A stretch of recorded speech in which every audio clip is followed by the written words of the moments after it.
gaze at her for what seems like forever. This wasn't one of them.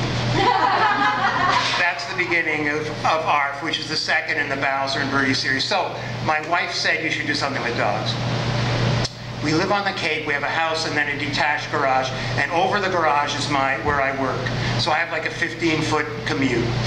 So she said you should do something with dogs, and in less time than I've already used up, I had those 3 ideas that I told you. So I decided I'm going to go and I'm going to just see how this works. So I went over to the office, I wrote the first page of what became Dog on It, which is the first book in the Chet and Bernie mystery series. I came back to the house, she read it over, we voted 2-0 that it worked. And had the kids been home, we could have lost 4-2, and there would have been no dog career at all. So I'm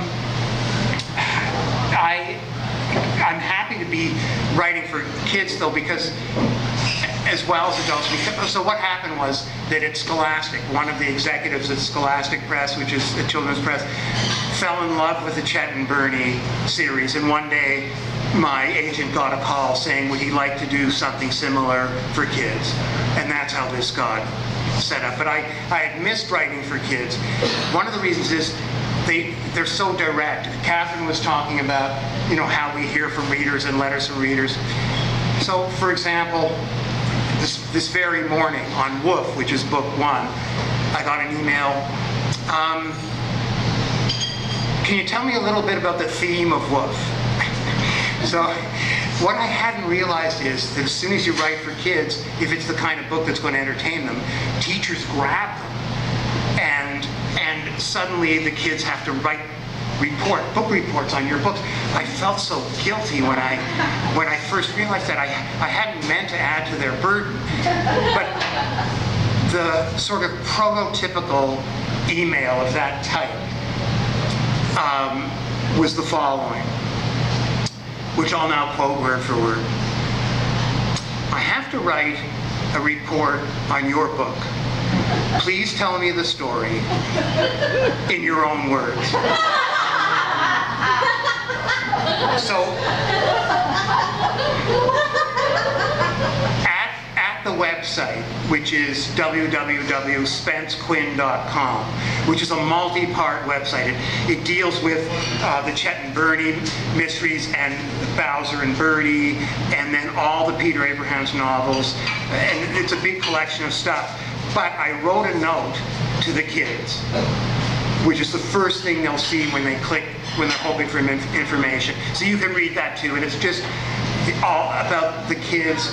And I know why you're here. You have to write a report, and thankfully I'm long past having to write a report. But then I do give them a bit, in the guise of not helping them one little bit. I actually give them a tiny bit of aid.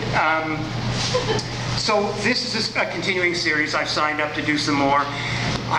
Every fall or late summer is when a Chet and Bernie book, the adult ones, come out.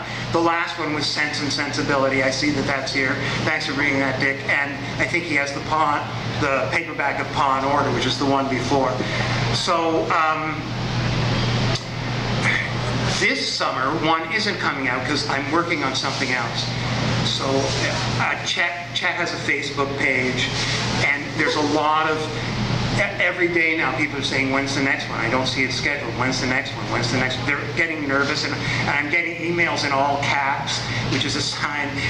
But there isn't going to be one this summer, and the reason is I got this idea for another book, a standalone, and it just grabbed me. So it's not more suspense.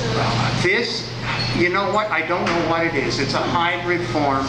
It's coming out next July, and then by that time I'll have written another Chet and Bernie. I'll be back doing that.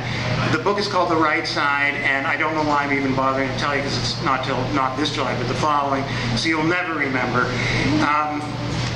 It's the story of a horribly wounded American female soldier who comes back from Afghanistan, tries to rebuild her life and can't, and gets involved in a search for a missing kid.